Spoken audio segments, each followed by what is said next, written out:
Isang magpalang umaga po sa bawat isa. Isang mapagpalang bagong taon po sa bawat isa. Salamat po sa Panginoon sa panibagong taon na ipinagkaloob po sa ating lahat, na tayo po ay may pagkakataon pa po na ituwid ang ating mga hindi magagandang mga gawa at para po maibigay sa Panginoon ang nararapat na para sa Kanya. In behalf po ng DFC Ajman po, ako po si Brother Bong.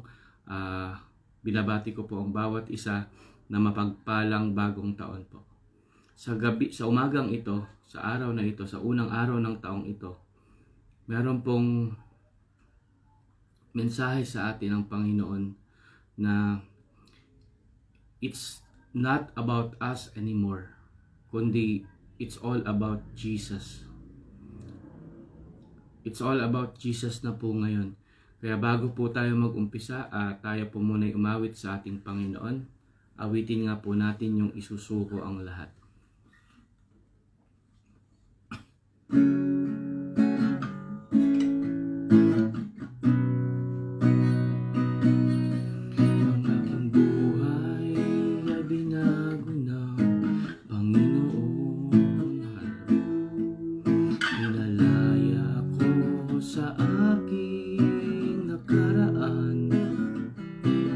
Siya'y lumiwanag sa puso ko, madilim sa panganib, buhay ko'y hinahawakan. Ang aking buhay ay binago ng Panginoon. Pinalaya ako sa aking nakaraan. Siya'y lumiwanag sa puso ko, madilim sa panganib, buhay ko'y hinahawakan. Kaya maglilingkod, isusuko ang lahat. Hallelujah. Sa Kanya na nangako at umibig ng tapat, sunod anumang maging kalagayan, mamumuhay sa Kanyang kalooban. Sa Kanya lamang nahanap ang kasapatan, sa piling niya'y puno ng ligaya. Kapag kausap, damdamin ko'y gumagaan. Ko'y panatag, buhay ko'y Kanyang niyakap. Kaya maglilingkod, isusuko ang lahat. Hallelujah. Sa Kanya na, hallelujah, ibig ng tapat, susunod anumang maging kalagayan, mamumuhay sa Kanyang kalooban. Kaya maglilingkod, isusuko ang lahat. Yes, Lord, hallelujah. Sa Kanya na nangako at umibig ng tapat, susunod anumang maging kalagayan, mamumuhay sa Kanyang kalooban. Mamumuhay sa Kanyang kalooban. Oh, hallelujah. Hallelujah. Glory to you, Jesus. Hallelujah. Purihin ka, O Diyos. Purihin ka, O Diyos, sa buhay namin, Panginoon. Salamat, Panginoon, at binigyan niyo po kami ng pagkakataon ngayon, Panginoon. Salamat, Panginoon, at naumpisahan po namin ang aming unang araw ng taon, Panginoon, na kayo ang iniisip, na kayo ang pinaglilingkuran, na kayo ang sinasamba, Panginoon. Sa umagang ito, Panginoon, humihingi po ako sa inyo ng gabay, Panginoon, na kung ano man po aking masambit, Panginoon, ito'y nanggagaling lamang sa inyo, Panginoon. Itago niyo lamang ako sa inyong likuran, Panginoon. Kayo lamang may taas, kayo lamang may hayag, Panginoon. Hallelujah. Hallelujah. Hallelujah. Hallelujah. Hallelujah. Bigyan niyo po kami ng karunungan, Panginoon, nang sa ganon malaman namin at maintindihan namin, Panginoon, ang inyong mensahe sa amin sa araw na ito. Nawa ito po ay tumimo sa aming puso't isipan at hindi po kami maging hearer lamang, Panginoon. Hindi lamang kami tagapakinig ng inyong salita, kundi kami ay tagagawa ng iyong salita. Hallelujah. Salamat, Panginoon, ulit-mulit sa araw na ito. Salamat, Panginoon, sa pagkakataong ito. Hallelujah. Salamat, Panginoon. Ito pong pinapanalangin namin sa tanging pangalan ng Panginoong Hesus. Amen and amen. Hallelujah. Tayo pa mag-uumpisa na.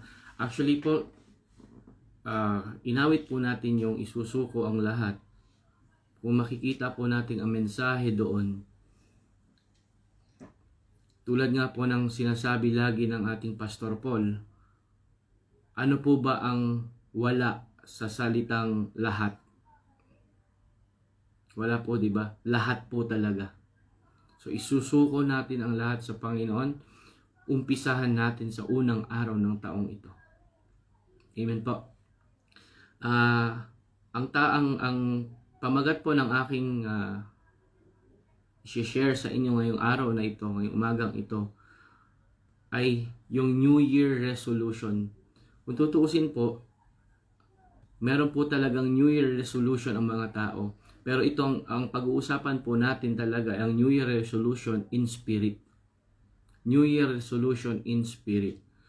Ano po bang meaning ng New Year resolution? Sabi nga po sa English po, ang sabi po, a promise that you make to yourself to start doing something good or stop doing something bad on the first day of the year. Sa Tagalog po, isang pangako na gagawin mo sa iyong sarili na sisimulan mong gawin ang isang bagay o ihihinto mo ang isang paggawa ng isang bagay sa unang araw ng taon. Ano po ba ang difference nito sa New Year resolution lamang na gawa-gawa ko lang at yung New Year resolution sa spirito na humihingi ako ng gabay sa Panginoon? Mga kapatid, sabi nga po sa Mateo 26, sa Mateo 26:41. Sa Mateo 26:41, magpuyat kayo at manalangin upang hindi kayo madaig ng tukso. Ang spirito'y handang sumunod, ngunit mahina ang laman. Mga kapatid, kung paiiralin natin yung New Year resolution na gusto ko lang, ayon lang ito sa aking kaalaman o sa aking mananalig lamang ako sa aking sariling karunungan at kakayahan, wala pong mangyayari. Paulit-ulit po nating nakikita sa mga tao na New Year's resolution, pero wala pong nangyayari. Pero kung ang New Year's resolution natin ay sa spirito, kung tayo ay hihingi ng gabay sa Panginoon at tayo gagabay sa banal na spirito mismo, magtatagumpay po tayo sa ating gustong baguhin sa buhay natin na alam nating hindi nakakalugod sa Panginoon. Sabi nga po sa Kawikaan 3:5-6, magtiwala ka ng buong puso sa Panginoon at huwag kang manalig sa inyong sariling karunungan. Alalahanin mo ang Panginoon sa lahat ng iyong ginagawa at ituturo niya sa iyo ang tamang landas. Amen po ba? Kaya naman po mga kapatid, lahat po ng ating gagawin, kung ito po ay may basbas o ito po ay ipinanalangin natin at ito ang kalooban ng banal na spirito, tayo po ay magtatagumpay. Kung ano man po yung gusto natin baguhin sa buhay natin, ito ay matutuloy at ito ay matutupad. Bakit po matutupad? Dahil kasama natin ang banal na spirito sa paglaban sa mga tukso na dumarating sa atin. Amen po.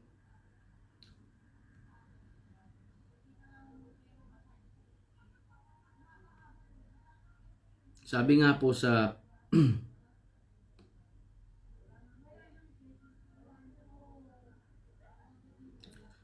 Sabi nga po sa Isaiah 43:18-19, dahil nga po tayo ay nasa spirito na, dahil po tayo ay nagbabago, dahil pinalalakas natin ang ating spirito.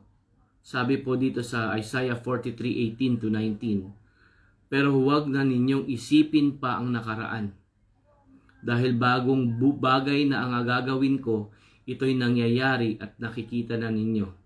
Gagawa ako ng daan at mga bukal sa disyerto. Amen po. Dito po, pag napansin po natin dito sa Isyas 43:18-19, pansinin po natin yung sa verse 19, yung unang part ng verse 19.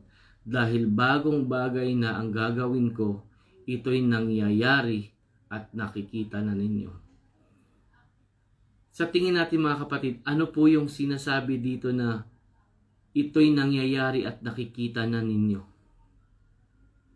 Ito po yung pagbabago sa ating buhay. Tayo po ay binabago na ng Panginoon.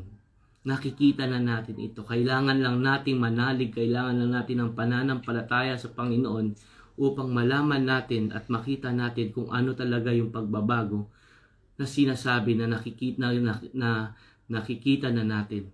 Kasi minsan po tayo nagbubulag-bulagan, akala natin yung pagbabago ay sa isang bagay o sa isang pag-uugali o sa isang tao. Pero ang pagbabago po talaga ay nag-uumpisa na po sa atin. Simula po nung tinanggap natin ang Panginoon sa buhay natin, simula nung nakita natin ang Panginoon, tayo po ay binabago na araw-araw. Di ba po? We are changed from glory to glory. Araw-araw po tayong binabago ng Panginoon. Tulad nga po, hindi naman po sa dito po sa DFC Ajman, alam naman po ng mga kapatiran dito, yung na-share ko na rin po yung buhay ko dati, kung ano po ako. Dati na po akong Christian since 1991, pero Christian lamang ako sa pangalan.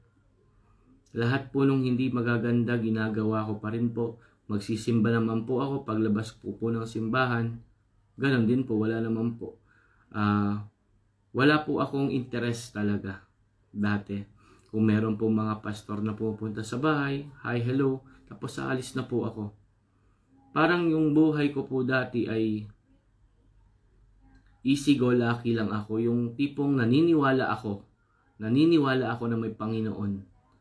Pero po, hindi naman po ako naglilingkod at hindi naman talaga ako nananampalataya sa Kanya. Kaya nga po dito, nakikita ko na po ngayon yung sinasabi dito sa Isaiah 43:18 na yung bagong bagay na ang gagawin ko, ito'y nangyayari at nakikita na ninyo. Ang living proof po mga kapatid, ang kanya-kanyang buhay natin na naglilingkod sa Panginoon. Yun po ang living proof na nakikita na natin yung bagong bagay na ginagawa ng ating Panginoon. At ito'y nangyayari simula nung tinanggap natin ang Panginoon hanggang sa ngayon, hanggang sa makasama na natin ang Panginoon. Amen po. Sabi nga rin po dito sa pangalawang Korinto 5:17. Sabi po sa pangalawang Korinto 5:17, ang sino mang na kay Kristo ay isa ng bagong nilalang. Wala nang dati niyang pagkatao, binago na siya. Mga kapatid, kung ito po'y bagong taon, kung ano po yung December 31 ay wala na po yun. Leave it behind. So for moving forward na po tayo, January 1 na po tayo. This is a new year. So parang dito rin po sabi sa pangalawang Korinto, pwede po nating maihambing yung buhay natin dito sa taon na ito. Na wala na yung dati nating pagkatao. Kaya kung ano man yung nagawa natin dati, pagsisihan natin ito, wag na nating balikan. Talikuran na natin ito. Amen po. Dahil nga po bakit? Binago na tayo ng Panginoon. Binago na tayo. Ang sino mang na kay Kristo ay bagong nilalang. Amen po. Hallelujah. Hallelujah. Sa mga bagay-bagay na ito, nagko-connect po ang lahat. Kasi po, nung una po ay nasasabi po natin kung i-refer ko siya sa buhay ko ngayon, yun nga po, may ginagawa na po ang Panginoon. At ginagawa pa rin po at nakikita ko po ito. Sabi nga po sa pangalawang Korinto 5:17, wala na po yung dating pagkatao. Kailangan ko na pong iwan. Kailangan na po nating iwan sa likod. Wag po tayo mag-dwell. Kung ano man po yung paghihirap, kung ano man po yung naranasan natin nung last year, we don't have to dwell on that. Move forward po tayo. Mga kapatid, kasama natin ang Panginoon. Kaya wag po tayong matakot na humakbang. Humakbang po tayo sa Panginoon. At dahil bakit po tayo pwedeng humakbang? Dahil nga po sinasabi sa Jeremiah 29:11.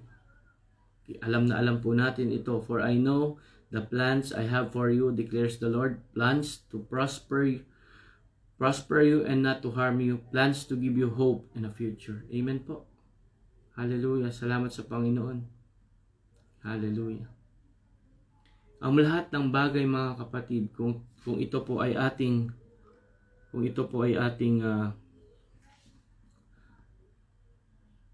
ginagawa, nagpaplano tayo. Tulad nga po ng isang New Year's resolution din. Pinagpaplanuhan natin ito. Bago pa man matapos ang taon, meron na po tayong New Year's resolution. Sinusulat pa nga po ng iba. Pero ang nangyayari po, ang plano po kasi natin mga tao ay, let's say, 100% failure po. Yung iba naman po, nakikita natin na parang nagtatagumpay sila. Pero in the long run po, may kulang po doon. May kulang po doon. Kasi nga po, ang nangyayari po talaga sa buhay ng isang tao, sabi po sa Proverbs 16:9, Kawikaan 16:9. Ang sabi po dito, ang tao ang nagpaplano. Ngunit nasa Panginoon ang kaganapan nito. Gagawa tayo ng New Year's resolution. Wala sa atin yung banal na spirito. Wala pong mapupuntahan. Kapag ipinanalangin natin sa Panginoon na, Panginoon, ako'y baguhin mo. Pinagpaplanuhan mo na ito. At pinanalangin mo pa sa Panginoon. Mga kapatid, 100% ang Panginoon ay hindi tayo bibiguin. Dahil tapat ang Diyos natin pinaglilingkuran. Idulog natin sa Kanya. Iiyak natin sa Kanya. At tunay nga kapag tayo nanalangin sa Kanya, i-claim natin ito.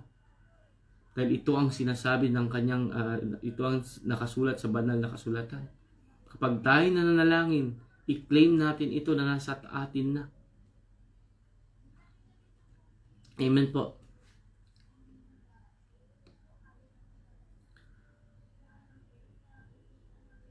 Meron lang po akong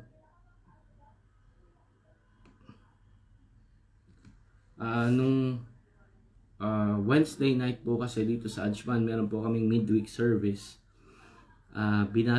Pinag-aaralan po namin yung Book of Acts. So sa Acts 22 po kami. Parang yung New Year's resolution, yung pagbabago sa isang sarili. Parang yun po yung mensahe ng Panginoon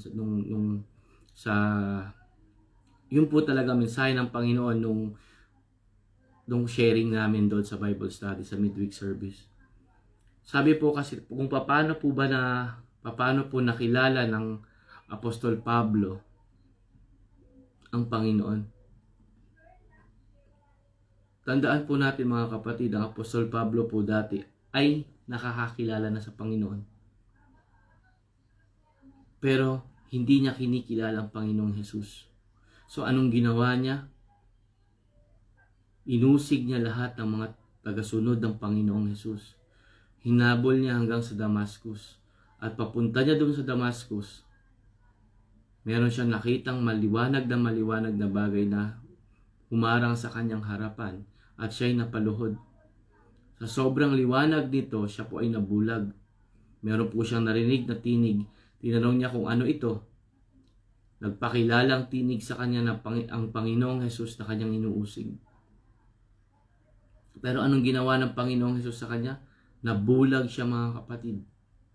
Pero may sinabi ang Panginoon sa kanya. Pumunta siya sa Damascus at hanapin niya ang taong si Ananias. Si Ananias naman po ang nagpagaling ngayon, ang kinausap naman ng Panginoong Hesus para pagalingin ang Apostol Pablo. At nung gumaling ang Apostol Pablo, nagkaroon na siya ng pananampalataya sa Panginoon. Sa pananampalataya niya, ang kanyang naging goal sa buhay ay palaganap ang salita ng Diyos. Ang magandang balita sa mga tao.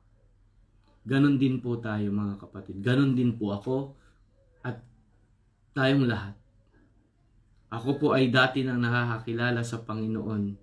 Ako'y nakakakilala na dati sa Panginoon. Pero wala po, hindi po talaga ako hindi po ako naglilingkod. Maisipan ko lang kung may gana lang ako. Ganun po ang nangyari sa akin. Pero meron pong instance sa buhay ko na naligaw na po talaga ako. May instance sa buhay ko po na nabulag na po ako ng kadiliman.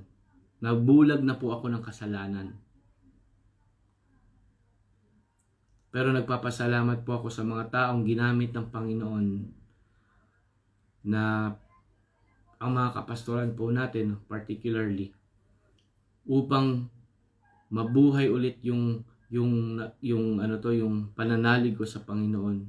Yung ipa-realize nila sa akin na ang Panginoon ay handang tumanggap sa akin kahit po may nagawa na po akong hindi maganda dati. Tulad po na Apostol Pablo, ako rin po ay tinapik ng Panginoon. At nagpapasalamat po ako sa mga kapastoran dahil nga po bumalik po ako sa Panginoon. Nakabalik po ako sa Panginoon. At tunay nga po, pag tayo'y nakabalik na sa Panginoon, dahil sinasabi nga po natin na it's not about us anymore, it's about Jesus. Patunayan po natin sa ating sarili na hindi na po ito para sa atin. Na hindi na po lahat ng bagay ay para sa atin. Na para sa Panginoon po lahat. Actually, ang buhay po natin ay para sa Panginoon. Huwag na po tayong mag-isip ng kahit ano na gusto ko pang yumaman, gusto ko pa ng ganito. Ang nasa isip po namin ngayon, actually, dito sa Ajman Group, dito sa Ajman na kapatiran, ay instead na magtabi o mag-ipon ng pera, mas maganda pa po mag-ipon ng kayamanan sa langit. Dahil dito po tayo tinawag ng Panginoon. May kanya-kanya po tayong pagkatawag, kaya kailangan po natin itong ingatan. Kung ano po yung ministeryong binigay sa atin, pagbutihin pa po natin. Kung ano po yung alam nating makabubuti at alam po nating kalooban ng Panginoon, yun po ang gawin natin. Huwag po tayong matakot na humakbang muli sa Panginoon. Huwag po tayong matakot na tayo ay hindi magtagumpay o ma-fail. Bilang isang Kristiyano, mga kapatid, tandaan po natin ito, wala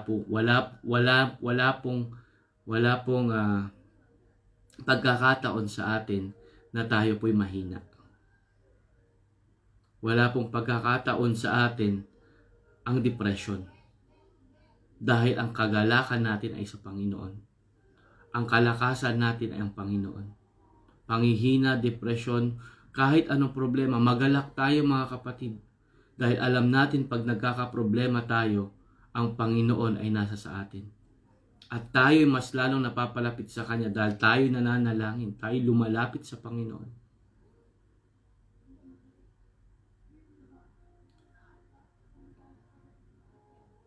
Ang mensahe sa atin ng Panginoon sa araw na ito ay ibigay natin sa Kanya ang buhay natin. New Year's resolution, pero sa Espiritu. New Year's resolution para paglingkuran. Umpisa na para paglingkuran ng Panginoon. At seryosohin natin ito, pag-igihan natin ito, pagbutihan natin ito. Dahil tulad nga po ng sinasabi ng lahat, walang kalugihan ang paglilingkod sa Panginoon. Nakikita lahat ng Panginoon yung paghihirap, pagpapagal, at yung mga sakripisyo natin. Kaya wag po tayong mag-alala. Kung hindi man po ito nakikita ng mga kasama natin, pero nakikita ng Panginoon lahat ng ating mga ginagawa para sa Kanyang kaluwalhatian. Amen po. Bago po tayo magtapos sa panalangin, awitin nga po muli natin yung inawit po natin kanina. Isusuko ang lahat. Hallelujah.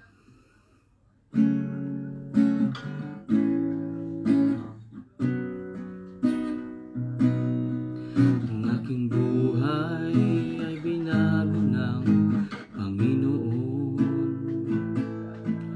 Pinalaya ako sa aking nakaraan. Siya'y lumiwanag sa puso kong madilim. Sa panganib, buhay ko'y nahawakan. Kaya maglilingkod, isusuko ang lahat. Hallelujah. Yes, Lord. Sa Kanya na nangako at umibig ng tapat, susunod anumang maging kalagayan. Hallelujah. Mamumuhay sa Kanyang kalooban, sa Kanya lamang nahanap ang kasapatan. Sa piling niya ay puno ng ligaya. Kapag kausap, damdamin ko'y gumagaan. Ako'y panatag, buhay ko'y Kanyang niyakap. Kaya maglilingkod, isusuko ang lahat. Hallelujah. Sa Kanya na nangako at umibig ng tapat, susunod anumang maging kalagayan. Mamumuhay sa Kanyang kalooban.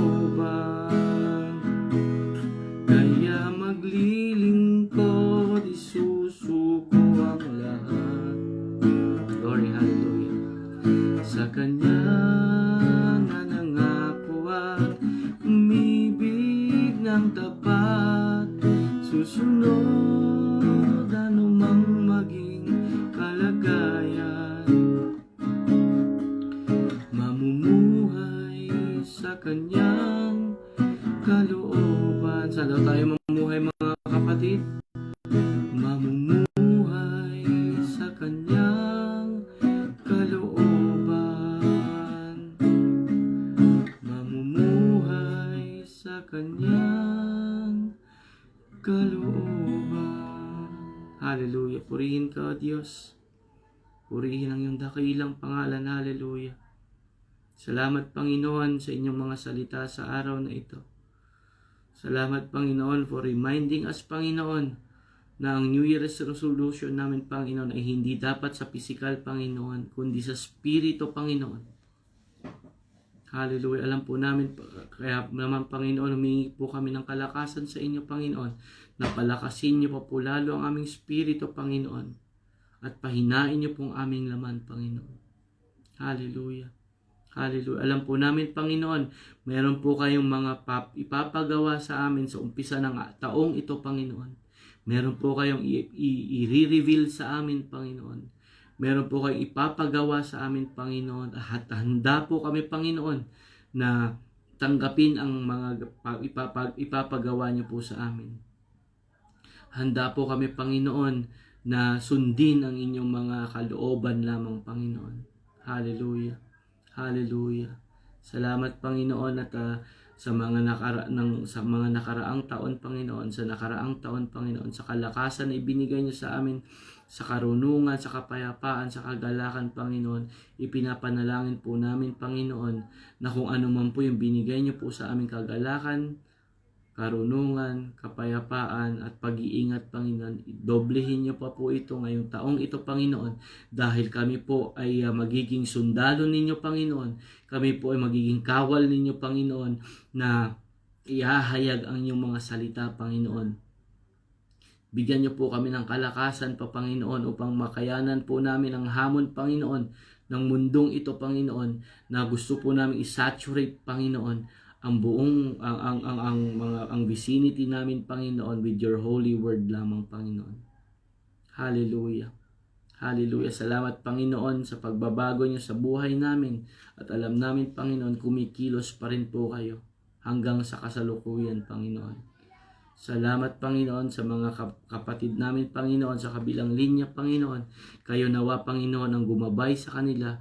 Doble ingat, Panginoon, at bigyan niyo po sila ng kalakasan at enthusiasm, Panginoon, na maglingkod lamang sa inyo, Panginoon, na isuko lamang sa inyo lahat, Panginoon. Hallelujah. Hallelujah. Salamat, Panginoon. Salamat, Panginoon, for reminding us, Panginoon. Salamat, Panginoon, for revealing us, Panginoon, na nakikita na pala namin yung bagong bagay na yun, Panginoon. Yun po ay kami, Panginoon. Salamat, Panginoon. Bless everyone, Lord. Bless us, Lord. Hallelujah. Bless your name, Lord. Hallelujah. Hallelujah. Purihin ka, dakilang Diyos, napakabuti niyo. Kay tapat, kay banal na aming pinaglilingkuran. Kami patuloy na hakbang, Panginoon. Kami patuloy na mananampalataya sa inyo. Kami patuloy, Panginoon, na maglilingkod sa inyo. Salamat muli, Panginoon. Ito pong pinapanalangin namin sa tanging pangalan ng Panginoong Yesus. Amen and amen. Salamat po sa Panginoon. To God be the glory po. Hanggang sa susunod po.